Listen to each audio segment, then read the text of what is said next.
like to explain these units, most especially for the cadets.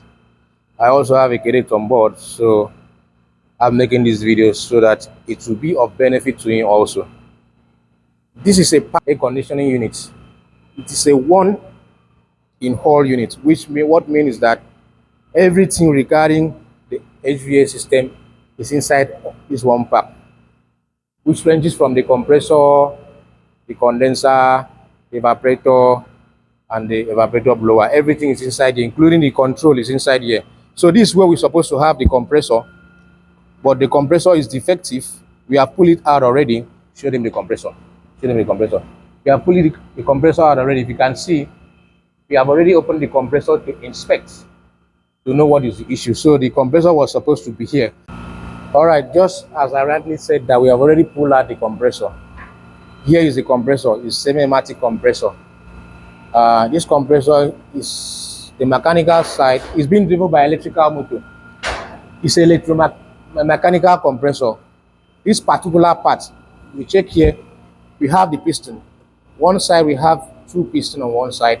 We have another 2 pistons on the other opposite side. So this compressor is being run with 4 pistons, 4 connecting rods, and you can see the connecting rod. Your oil pump is here, and this is the oil pump filter.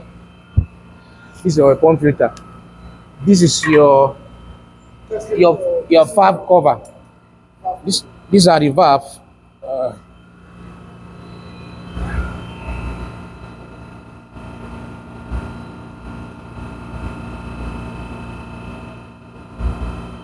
These are the valve. So if this valve also is got busy or stuck in open position, it will also make the compressor to lose pumping. Yeah, see if the compressor is running and it's not compressing. If the valve has issue, it will also make that to happen. So you also have your electrical motor. This electrical motor side, because it's being driven by electric motor. That's why I say it's electromechanical compressor, semi-automatic. You have it here. You also have your pressure switch, which is a high pressure and low pressure switch. It is a safety device. In case there's a high pressure, it will make the compressor to trip. If it's low pressure, it will also make the compressor to trip. So that's just it. Yes, I'm done with that. Ava. It's a closed loop system. It's a closed loop system. We start from the compressor. The compressor is to compress refrigerant to a high pressure and high temperature. Then deliver it to your condenser.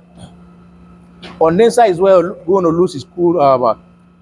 It's going to be the compressed refrigerant will be cooled down and further help you to change the state from gaseous to liquid. And of course, condenser cannot achieve that alone without the help of a GS pump, your seawater cooling pump, because your seawater cooling pump that is passing through here to cool down refrigerant.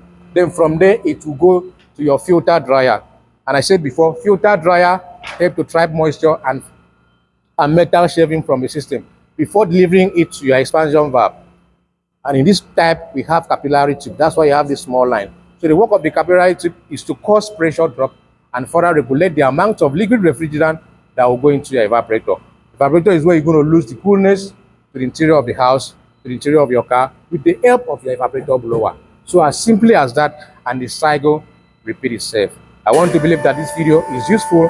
Kindly share it to benefit everybody out there. Thank you.